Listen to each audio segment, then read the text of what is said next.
Welcome to Matrix Talk. There's three of us today. Hello. Tina and Phil and me, Kevin. Well, Tina has a name for us. Why don't you tell them the name, Tina? Oh, so we are the OG three Flexperteers. How cute. You She like has that? her Flexpert t-shirt on. Do people know what the Three Musketeers are anymore? D'Artagnan and Donatello. Donatello. And what's the A one? Maybe somebody out there can help us. Artemis. Anybody who's online right now. So while we try to figure that out, folks, we are Matrix Talk, and we have some housekeeping to do.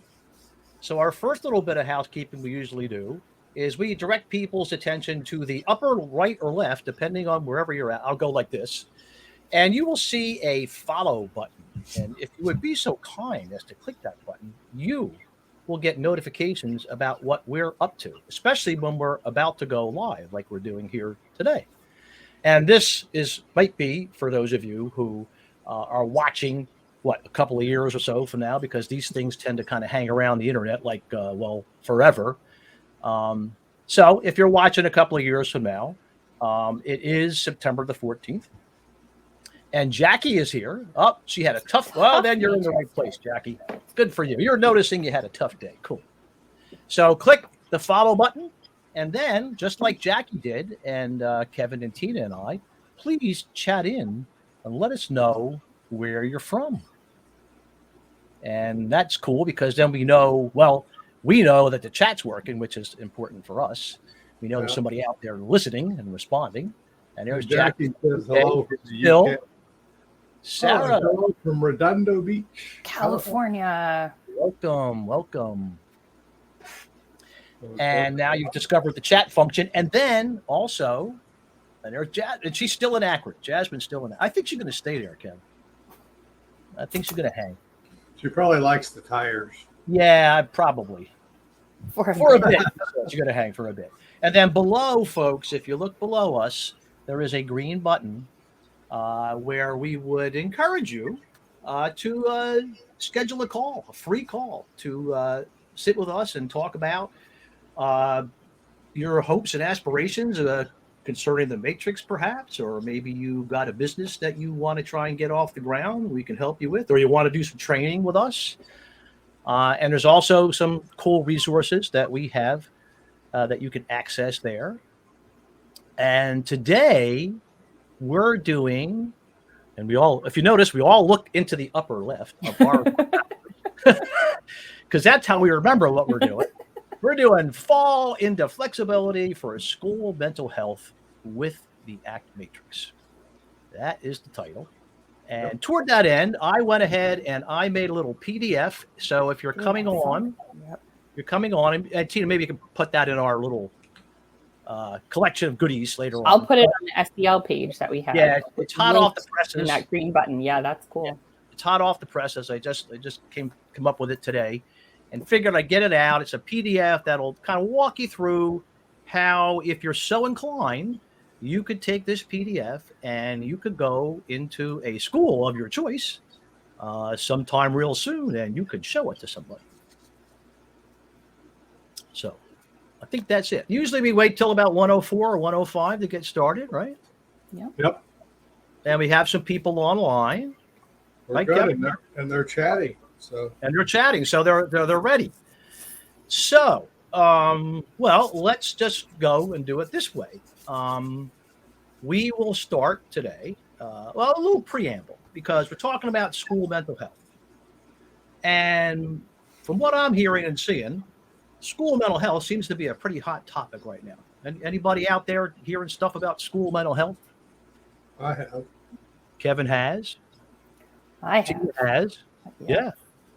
I'm actually getting calls from people about school mental health. I was just sharing with Kevin about that. So seems to be a bit of an issue. So what we've been doing this week is we've been doing, and this is, Tina came up with a fall into flexibility. So on Monday we did community mental health, how we can help with community health out there with the ACT Matrix. Today we're going to focus on the school end of things. And so we figured that's what we would do is, well, the deal is this, folks. As far as I'm concerned, you guys can weigh in, Kevin and Tina, about this. I don't think there's ever going to be enough mental health professionals out there to meet the needs for school mental health. No. What do you think? I would agree. Not realistically speaking, no. No. It's kind of like trying to push back the ocean with a teaspoon, folks. It's not going to happen, right? So that leaves it to those of us here on the ground, because that would be us and you folks here probably on the call, people to do what we can to promote mental health in schools. And it just so happens that thanks to our friend and colleague here, Dr. Kevin Polk, we came up with this very handy dandy little diagram that way, way, way back many years ago, Kevin created it. And 09. 09. And I was fortunate enough to be around him at the time. And I took that diagram and I ran right into the schools with it. So we've been working hard at it ever since. So that's what we're going to do today. All right. So how you want to do this, folks? We're going to show the point of view, I think. Yeah. Right. I can share my screen and draw if you'd like. So Tina is going to share her screen. So here's what we advise, folks, is that we just don't. This is not tell. This is show. Like school is show and tell. This is the show. Tell. Yeah, just like school. We are really big on the show, not so much on the tell. Right? So what we like to do before we even begin this whole matrix journey is we will get into that place, that school, that classroom, wherever it is, and we will very sneakily, or not so sneakily, maybe just right out in the open, we will draw the matrix diagram so that it's visible, so that when people are coming in, they can see it. And Tina's going to have it up here in just a second. And it's basically two crossed lines, as you probably know, horizontal and vertical, and two arrows at either end. Right? And then we're going to put the first question that we're going to ask, actually the second question, in the lower right-hand quadrant. And that is going to be the question, who is important to you? So just like if you're a teacher, I'm sure there's people out there who have been a teacher. I know Tina was a teacher. I know, Kevin, you've taught. So you want to set up your classroom, right? Like you don't just kind of go in there and wing it, right? Tina, right? You get in there. Textbooks. Yeah, there you go. Right. And Kevin's already started. So he's put down his wife is important to him. That's how quick it starts, folks. So you walk in there and you go, I work from a point of view. Normally we would ask for permission, but we already have your permission. But if you're going to do it with somebody, it's a very cool thing to say, hey, I work from a point of view. Is it okay if I show you? Or I work from the psychological flexibility point of view, which is the point of view that we work from. Is it okay if I show you this point of view? So when we ask the question, who's important to you, Kevin has said wife. And there's Thomas, who I think he's telling us he's coming from Australia. Or Australia is important to him. And we're going to put that right down there, see? I'll add my husband and Australia. And Australia. And as you notice, folks, what we're doing here is anything people respond with as far as that question, we're pretty much going to put down there under who's important. Because we want to get the process started. For me, I would say that my son is important to me. And how about you, Jackie, or Sarah, anybody else who might be on the call right now?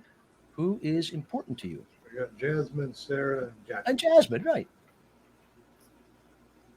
And we usually wait, see if anybody chats in. Jasmine's mom. Hey, mom, hey. So I got a nice list. Wife, husband, Australia. I like Australia. Son. Thomas says children.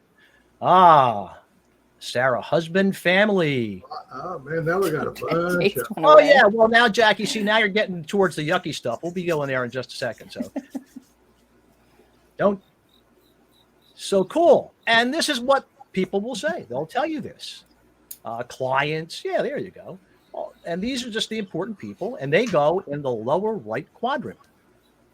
So after we're done with that, we're going to slide over to the lower left, and over here in the lower left quadrant is we put yucky stuff over there, and stuff like fear. It's yucky. Everybody experiences it. Necessary for living, but when it shows up, it's kind of like ugh, fear. So, what kind of yucky stuff like fear might show up inside of you or someone else?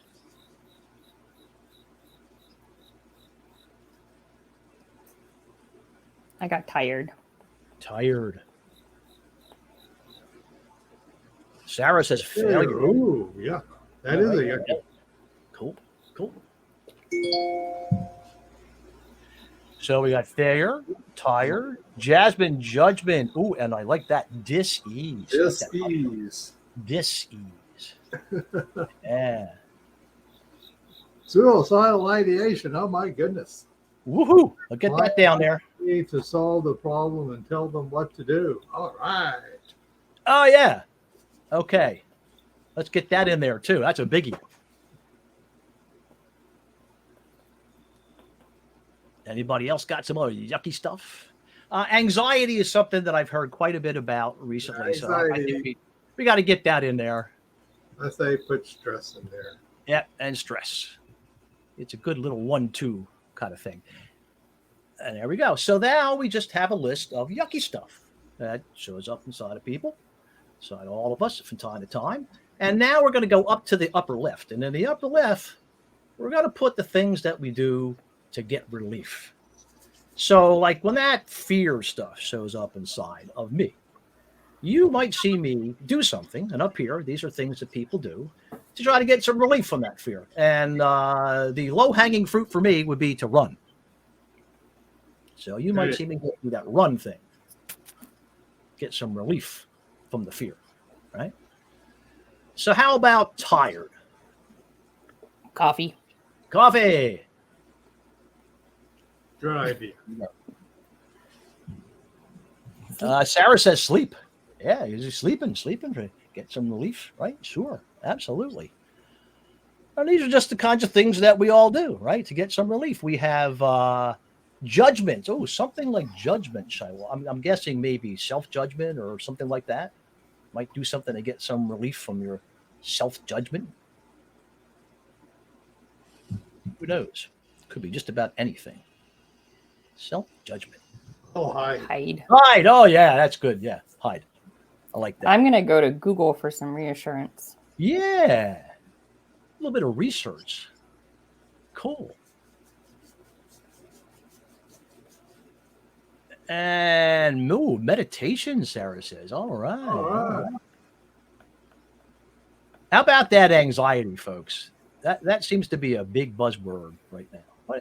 What's your favorite relief move for anxiety? I tense my muscles a lot. Oh, yeah. Okay.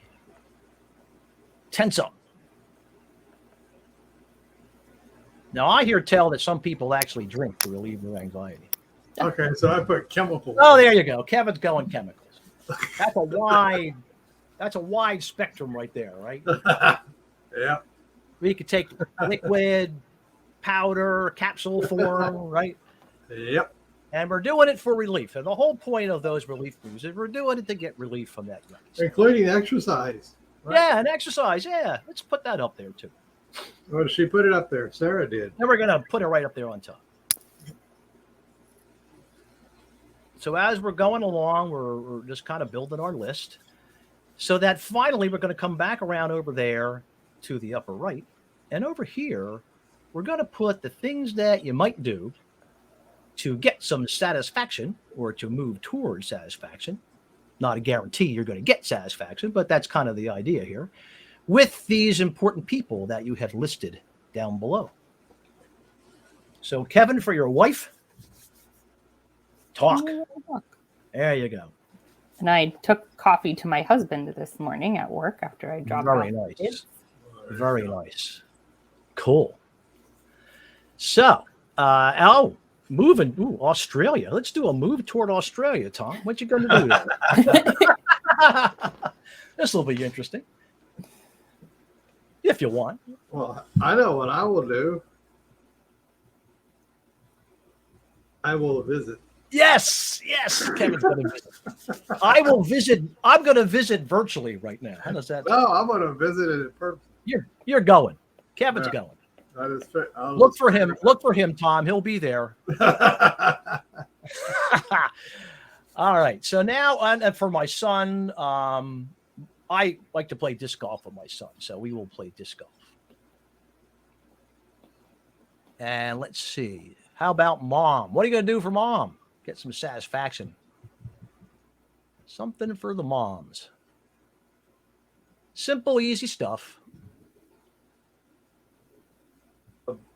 Text her. There you go. Ooh, beach walk. Okay.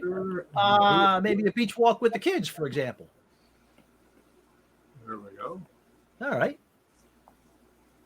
So cool. So now we've got list of satisfaction moves up there. And what we'll do now is we're going to come right into the middle to make this a point of view. We're going to come right into the middle. And you're going to see in just a second that Tina's going to write the word notice right in the middle of the matrix. As in, I wonder if I'm going to have the opportunity to notice who's important to me, maybe notice yucky stuff, perhaps some relief moves, and maybe even some satisfaction moves. I'm wondering if I might be able to notice that within the next week or so. I do believe I might. How about others? Might you have the opportunity to notice this in the next week or so? What do you say, Thomas? Sarah, Jasmine. All right. Thomas says yes. Cool. All right. Nice. So we have done, yes, sir. All right. We've done the first loop around the matrix. All right. We're going to get into that a little bit about what's going on here. But we want to go right. What I like to do is show both loops. We usually show both loops first. And then it's going to be your choice as to whether you want to do one or both loops if you're working from a school perspective with this.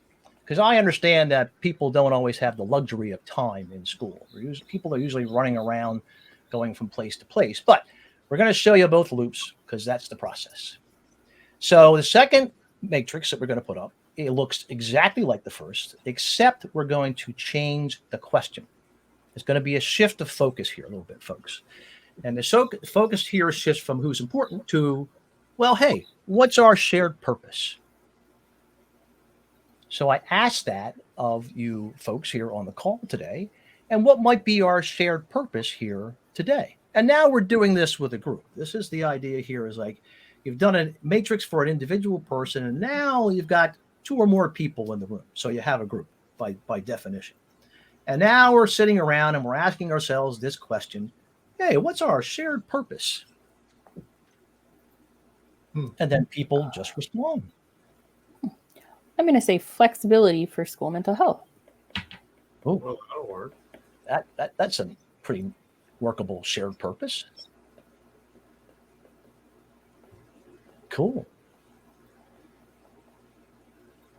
Anybody else want to weigh in? It's kind of like what brings you here. Yeah, what brings you here? Learning, Thomas says. There you go. So Thomas is here for some learning. Now, others might be here for other reasons. Somebody might be here just to kill an hour.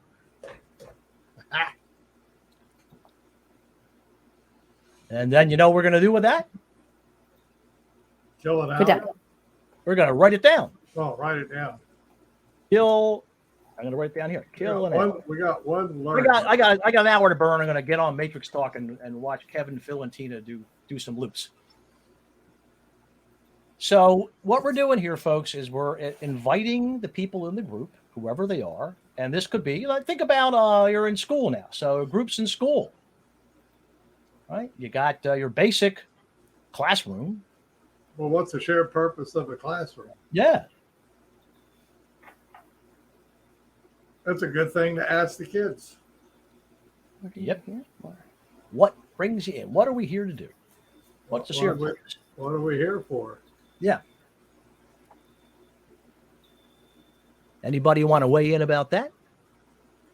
Yeah, you're in a classroom. I think kids might say, see my friends. That's exactly what they say. And all my years of doing this, that is the low-hanging fruit of why kids come to school. I think that's my new kindergartner's favorite part. And it's followed very closely by a second one. Somebody, my parents, whatever, made me. Yep. Okay. And when they say that, we're going to put that down because And you write it down. Exactly. just like Tina's doing, gotta write it down.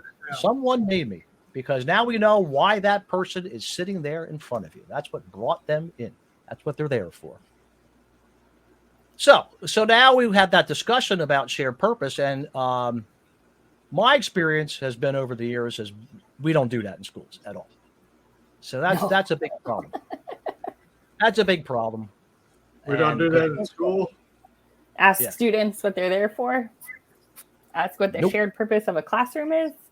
No, I've been in a lot of classrooms, and I have not ever observed that question. It mystifies people. It does. Schools are very good at telling people why they're there. They got that down. But the shared purpose, not so much. So we always like to start with the shared purpose. So now we're going to be going, and the rest of it's going to work just the same way, because now we're going to be over there looking at a special brand of yucky stuff, which now we call social yucky stuff. And this is the stuff that shows up, when you're with other people. Special brand of stuff. And I like to put in fear, because that's still going to show up. And then I like to kind of add this little fear of. Oh, there we go. Thomas has got it. Bullying. Yeah. Fear of. And it could be fear of bullying. Oh, Jackie, mean teachers. Ooh. See, people's learning histories are showing up now. See, that's the idea here, right? Mean teachers. And I've also heard, from teachers who they'll say mean kids. Oh, yeah. What other kind of stuff? What other kind of social yucky stuff might be showing up beside of people? There you go, Jackie. You know exactly what we're talking about. It's a lot of mean kids. Yeah, right. No one will sit next to me. Yeah. No one will sit next to me at lunch. Yes. Exactly. No one will sit next to me. Nobody likes me. My daughter noticed a bit of jealousy because she didn't get to pick her recess center, first. It filled up. So she was the last one in, or one of the last ones in, or they pulled popsicle sticks, and there's only 4 allowed, and it was full before her choice came, so she had to make a different choice. Kevin's nailed another one, being an outcast. Yep. One of the big things about when you're in a school is you want to be running with the herd. You don't want to be, to quote common parlance, kicked off the island. You don't want to be voted off the island. And it could be something as simple as there's no seat for you at the lunch table, right? There you go. Mm-hmm. There you go. Right. So there you go. Sarah says, what shows up for her, she works with kids with special needs. So teachers refusing to work and collaborate. Yeah. If I say something wrong, and people will say I'm stupid. Mm-hmm. Yeah. And basically, it's fear of saying anything. Mm-hmm. Well, fear of being judged. Yeah, and then that leads right down to what Kevin just said: fear of judgment. We could probably just put it all down to fear of judgment very often within that social context of school. Fear of judgment.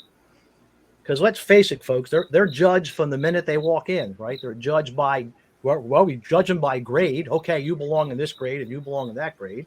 Then you belong in this room, and you belong in that room. And then, once they start doing things like reading, well, now we have our high, medium, and low. So all that judgment stuff is just pouring in all the time. Mm-hmm. So, yeah, social yucky. So now, when the social yuckies show up, we might notice our folks within our group doing things like we call them social relief moves to get some relief from that social yucky stuff. And I always like to give you the favorite of all favorites, which is to don't go. just don't go to school, right? Like the kid who's, got his covers over his head and his mom's going, you gotta go. I don't want to go to school. Mm-hmm. And then the mother says, but you're the principal. You have to go to school.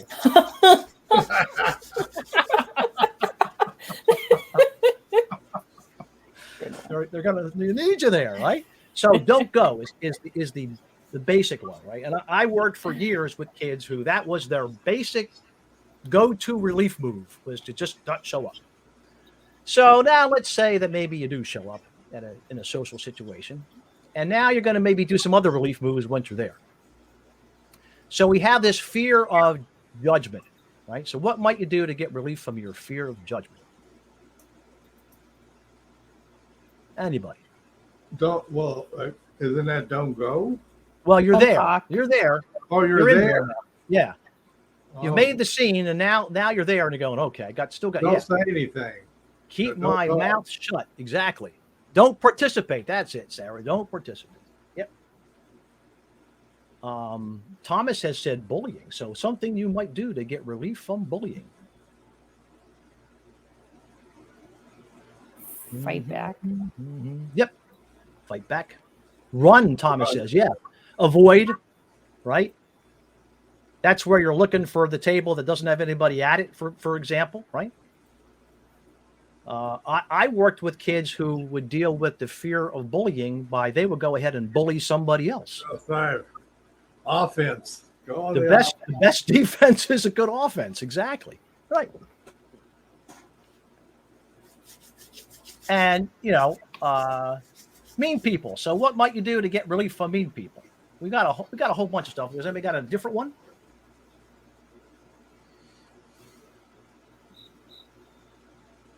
Well, for mean kids, teachers might kick them out of class. Yeah, kick them out of class.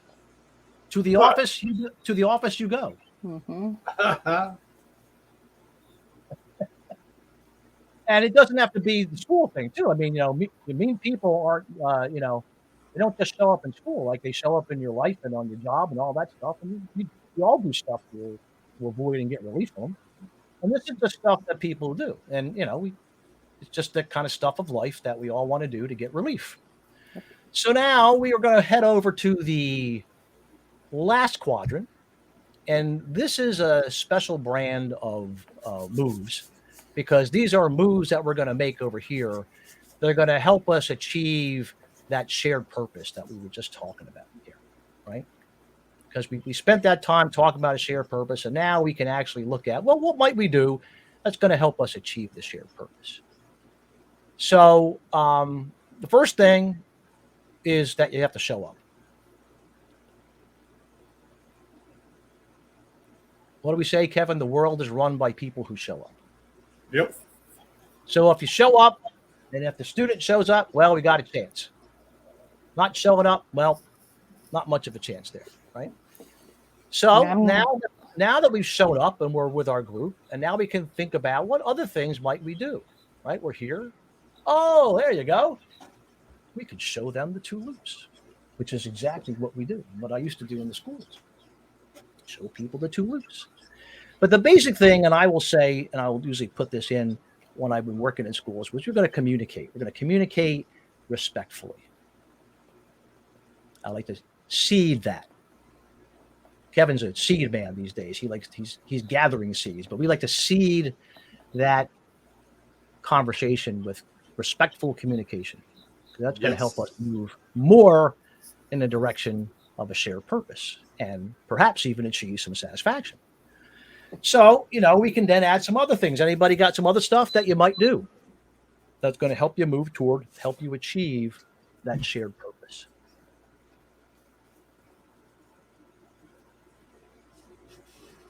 Think about groups you've been in, things that you do all the time. I know one of the things that really helps is we need to figure out who's going to do what. That's the way I like to think about it, right? Well, now we all got the great ideas down here. We got the shared purpose. So how are we going to go about this? And Tina has written assigned tasks. We have to kind of figure out, you're going to grab this part, you're going to grab the wheel and you're going to grab the handle and we're going to just figure this stuff out from there, right? So all of these things we're going to put down here. And now that we've got our second loop completed, we're going to come to the middle once again. And we're going to make it a point of view. And the way we're going to do that, just like we did the first time around, is going to add the word notice as in. Well, folks, might you have an opportunity within the next few days or a week or so to notice shared purposes? May you also have an opportunity to notice some social yucky stuff showing up, perhaps engaging in or watching someone else engage in some social relief moves, and maybe even some shared purpose moves toward satisfaction. What do you think? Jackie's asking a question. Yes. Go ahead, Jackie. And the others of you can ponder. I would say, for myself, I will definitely have an opportunity. I might have an opportunity. Now, notice the way that we say this. We don't say you have to, like in school, they tell you have to, right? Or that you should. You should be doing your homework is to notice. Yeah, here's your homework. You need to be doing this, right? Write it down. No, we say, might you have an opportunity, right? So we are way into the respectful stance when we work with people. Very. And this is really meeting people right where they're at, by asking people for permission. Might you have an opportunity? These are all very important questions to be asking, and especially in the school situation. So we'll see if Jackie still has a question or not before we kind of move on here. So anybody else, might you have an opportunity? Oh.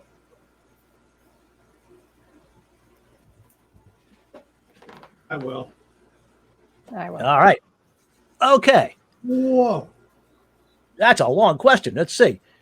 Notice clients come back and and they notice the yucky stuff, but then they always tell me, so what do I do about this yucky stuff then? How do I stop doing it? Expecting a quick technique. Someone said to me today, where is my understanding that we're teaching a project? Ah. Well, what did you notice when you said to them, just be patient and we'll get to that?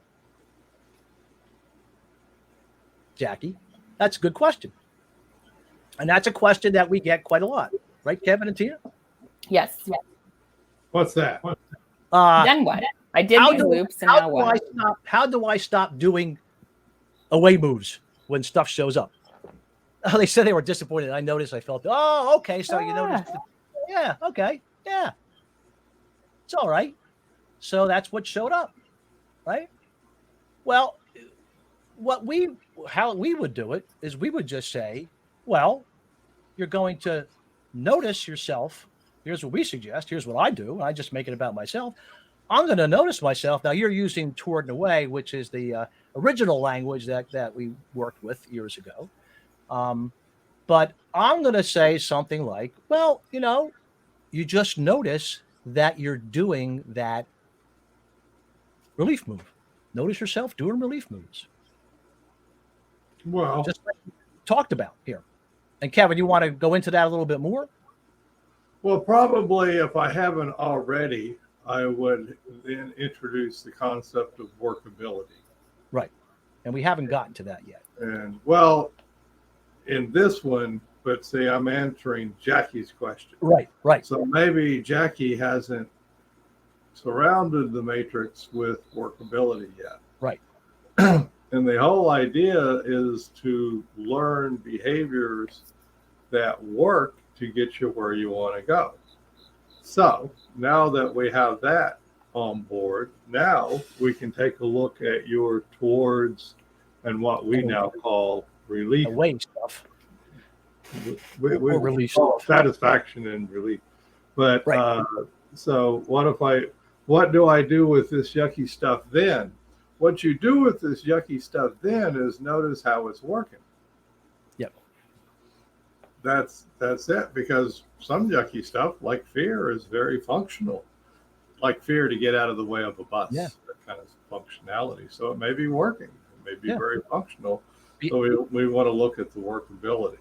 Yeah. And so in essence, you learn how to get people back up to noticing with their observer self. And a cool way to do that is with the workability question, because it puts it in a larger perspective. Backs So you up. when people are asking, well, what do I do if this happens? They're stuck in content. And Yeah. I understand people get stuck in content, but We all get stuck. Okay, so so what? You must have tried something before. How did it work for getting you where you want to go?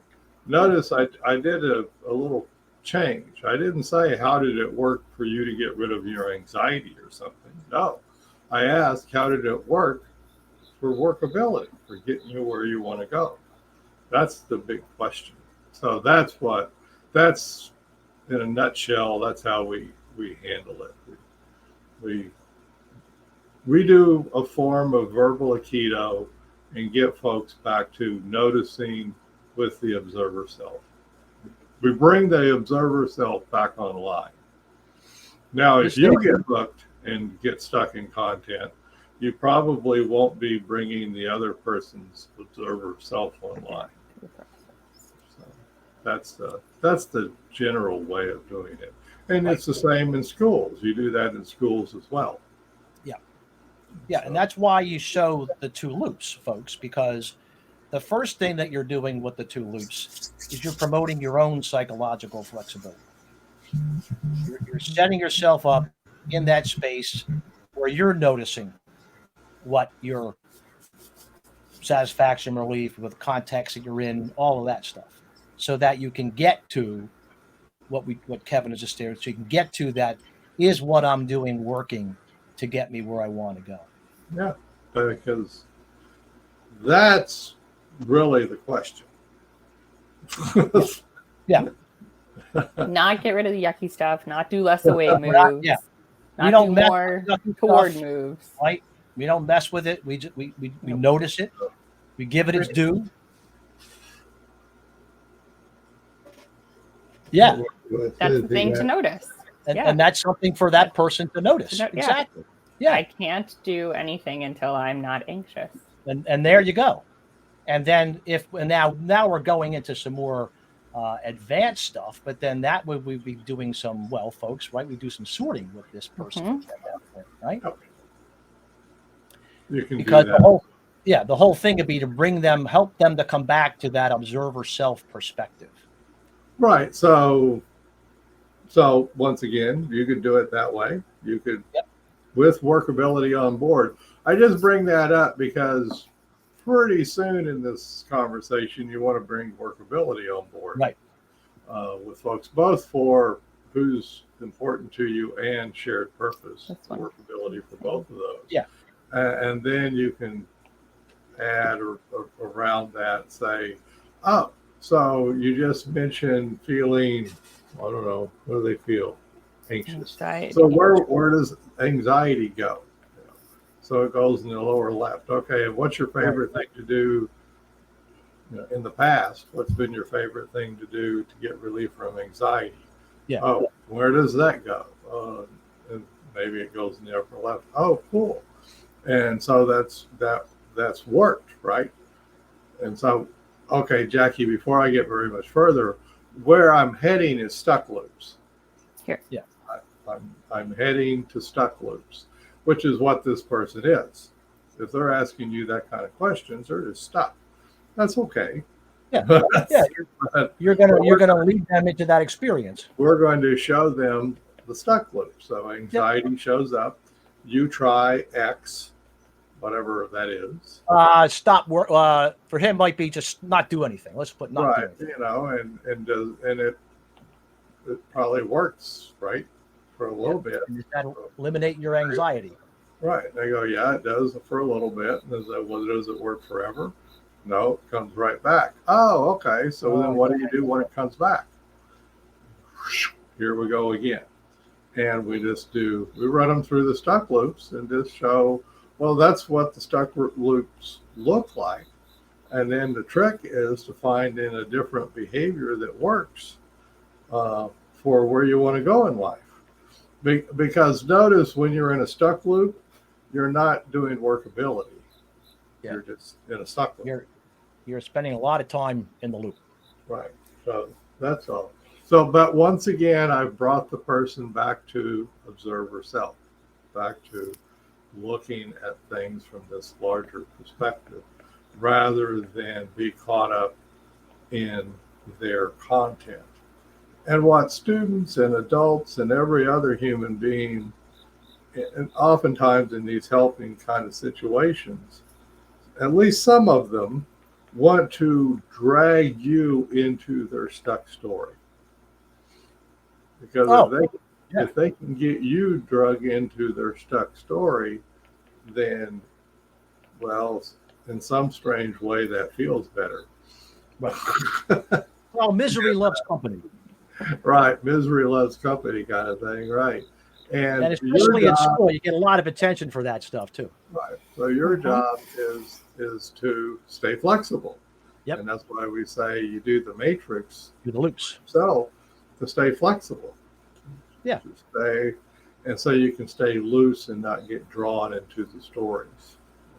It takes practice, but a couple of go-to things that we do really is, one, make sure you've introduced workability, and two, learn how to go, oh, wow, here, let me show you something.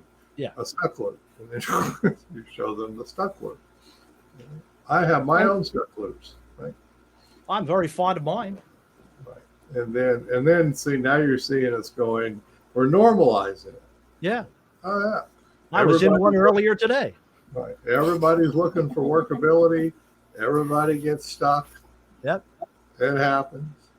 Well, toward that end, this is the classic case of the kids that don't want to come to school. It's the same issue.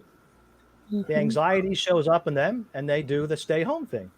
So now, and every once in a while, maybe somebody says, oh, to hell with this. I just don't want to work from this point of view. Yeah. And you go, cool. Yep. Go find yourself another point of view to work from. That's part of the respectful stance. Right. Yes. That's very respectful. If somebody just absolutely says, I don't like this, like, okay. Now for me, I'm stuck, folks. I'm stuck in using the matrix point. Yeah. You're stuck in a matrix loop. Right. I'm stuck in these matrix thingies. And so I just honestly, I'm really not the person to be working with you from some other point of view. I've done too much of this now, and 99% of everybody likes working from this point of view, so I'm going to stick with it. But for those few who don't, just let them go. It's okay. Yeah, you're not going to get everybody. I don't bet 1,000. No way. Yeah. If I betted 1,000, wow, that'd be weird. Well, yeah, there's a term that we use. It's called dropping the rope, Jackie. So that's this would be what Kevin's discussing here is dropping the rope. Yeah, no, I'm not. You can go on and keep doing that thing that you're doing. And the way I would do it too, especially with the kids in school, well, you can go on and keep doing that thing that you're doing and see how that works out for you. Yeah. Well, no, or you could try something else, and it's okay either way. Now you brought them back to workability. Right. Something that I keep thinking of, and what Phil mentioned many times over the years,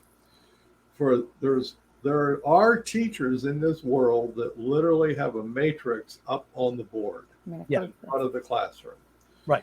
And with the matrix up on the board, and they've had a discussion with their students. What's our shared purpose? They've had a shared purpose. They do it every morning. And they've gotten I was told to come here. I had to come here,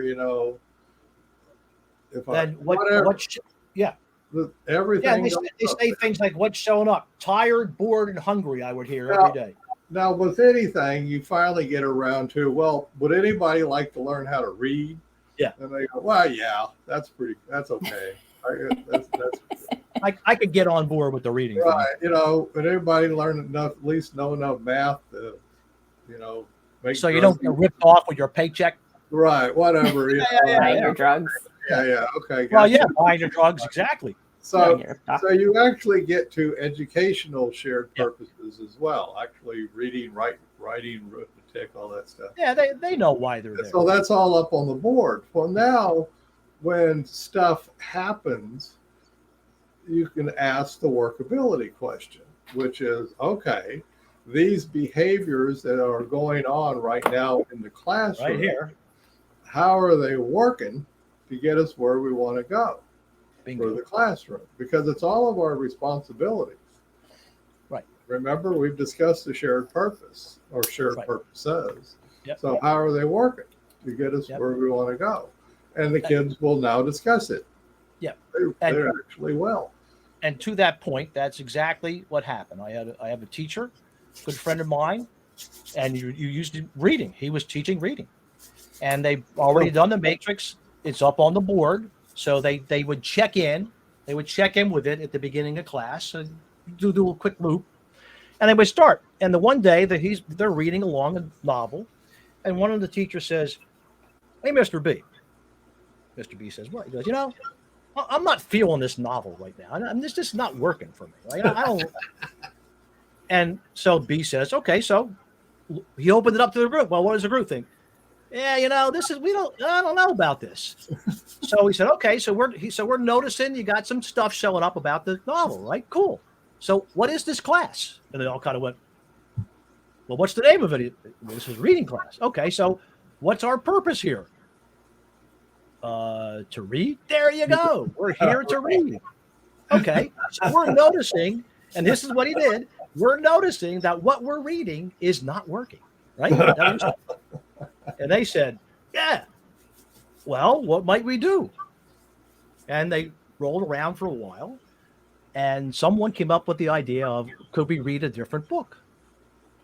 And then they discussed that some more, and guess what they did? They picked a different book. And it worked. And then they noticed over time that worked better than what they were doing before.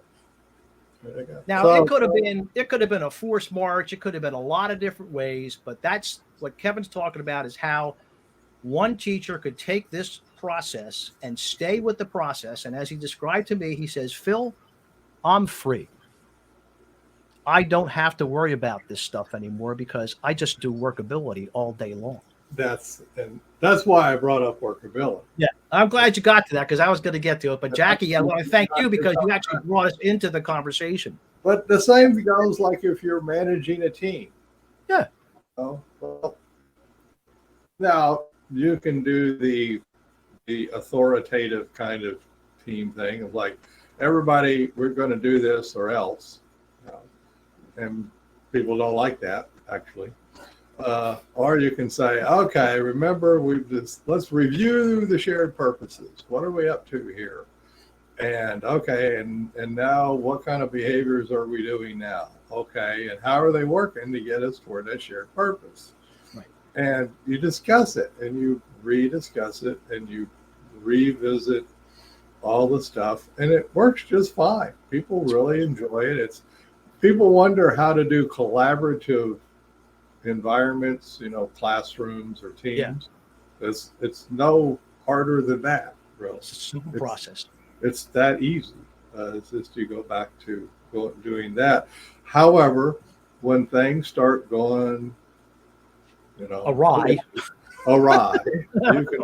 Like, whoa, blow the whistle. Time out. Time out. Let's go back to workability, folks. Yep. Let's return. Now, scientifically speaking, what I just did for myself and everybody else is we went back to the observer self. We got up out of the content, backed up and look at the bigger picture of things. Yep. Oh yeah, this is what. Now, by the way, folks, that could include, we just been working too hard. We just got time to take a break. We just got to take a break and let off some steam. There you go. Cool. that's not very workable. That's part of workability. So, and it's the same in a classroom. Yeah. Maybe the classroom, they're just too pent up. Whatever. Things it's just reading's just not not there today. Yeah. Well, and that's what workability and flexibility allow you to do. It allows you to read the room. Yeah, you're Like, right. you keep saying on the, like, people that use it, they learn how to read the room because they're not so much caught up with their own inflexibility, right? Because that's the opposite of all this. We're promoting psychological flexibility. And then you look about the opposite of that is psychological inflexibility, which is, I've got to do this, and this has to happen this way, and you've got to follow, and all that stuff that just gets you, well, we've already demonstrated about the stuck loops, get you stuck. So, with all that said, in this day and age, there are many schools where the teacher's curriculum is assigned to them, right? Dare say all of them. You have the powers that be on high say you must do this in your classroom. Yep. And that's a discussion for another time, but that's tough. Yeah. That's tougher. So, because and just philosophically speaking, folks, what you're doing is running up against a collaborative model, which is the matrix. It's right. Collaborative, period. End of story. Whenever you start asking who's important to you, everybody gets to weigh in. What's our shared purpose? Oh, yeah. Everybody gets to weigh in. Well, that's collaboration. Yeah. Versus top-down authoritarian management. Here's how it goes. Which is school. Right. Much school. And more so than it was when I went to school, because when I went to school, teachers had quite a bit of autonomy. Oh, yeah. They could pick the books and materials and, yep. Decoration. Well, and schools, teachers are now even told what to teach for school mental health. Yeah. Right. Our school is doing a positivity project that has 24 character traits that they have to teach. Oh, yeah. Check them off. And, yep. One per week. And the cool thing is, I'm a realist. I know that's authoritarian style. Yeah. But they all fit in the matrix also. So the matrix can complement whatever forced curriculum has been handed down. So there you go. And that's the point. You just got to use a little creativity to massage the matrix. You flex it up. We call it you flex it up. Into that. How can I flex this up? How can I take this rigid stuff and flex it up a bit? Right, because you're not going to go way up above them and change everything. No, nor would you want to. And that's not realistic. But can you insert this flexibility model in? Right. But and with insane words like, we can teach mental health in these 42 character traits, whatever, 24, what was it? 24. Anyway. 24 character traits to be positive. Right. We can teach them using this point of view. Yeah. Okay. So we'll do what you're talking about doing, and we'll use this point of view. We'll just take them. Yeah. Which is collaboration, which, by the way, works a lot better for character traits. Yes, I think the first one was curiosity. Is collaboration a character trait? I think it is somewhere. I wonder if it will go up there. This week they're on sorting and math. So they could combine math with their character trait and sort it out. There you go. I said, should I take the matrix and show our teacher how we sort out? My husband was like, I don't know. Now, Tina just brought up something, folks. So part of this, look, we've been doing this, and myself especially. I have been working to get the matrix into the drinking water of schools ever since I first came across Kevin. Yep. And I know it's like pushing back the ocean with a teaspoon, but I'm going to keep at it. So Tina just brought something up that's a good point. So, like, how can you get this into the hands of teachers and learners and educators? Well, there's Tina. She's a parent. She can actually go to a teacher and she might say, hey, can I show you something, right? You all know people in your lives that are educators. Mm-hmm. And parents can do that. Yeah. Parents have a lot of power, right? Or you can go into the principal's office and say, hey, here's something I watched this thing and this is pretty cool and check this out. And you can do that.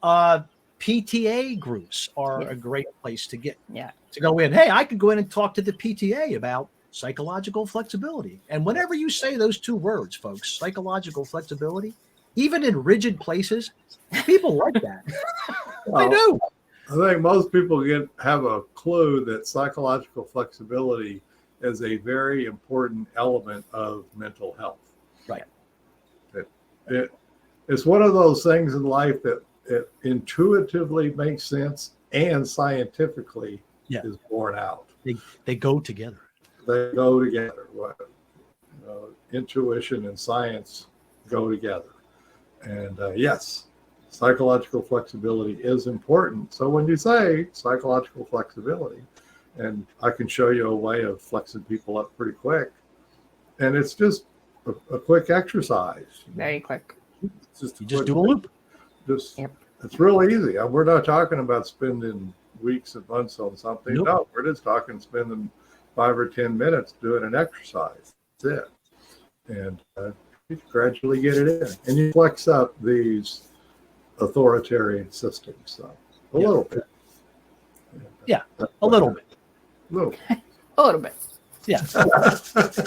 we're realists, folks. I didn't get this far not being a realist. So, right. But that you can do. And by the way, one of the reasons why we make the loop so simple and we start off and we show the simplicity is for that reason. So you can go, anyone, any kid, any adult, anybody can go and show this, right? It's on our t-shirts. Go show this to somebody. And with those words, is it okay if I show you this psychological flexibility point of view? That's it. And what's back to it, it's not that you're trying to force them to use it. No. It's that you're just going to show it to them. It's their choice whether they're going to pick it up and use it or not. Right. It's not your thing. Nope. Let yourself off the hook. You're not trying to convince people to use it. You're just showing it to people. And that's what the teacher discovered. But back to my teacher friend, he discovered he did not have to convince his students. He just had to, he got himself into a psychologically flexible space. And he had, and I this was a rough crowd, folks. This was not I should actually kind of contextualize it a bit. These were kids that were heading off to jail or to a life of just misery.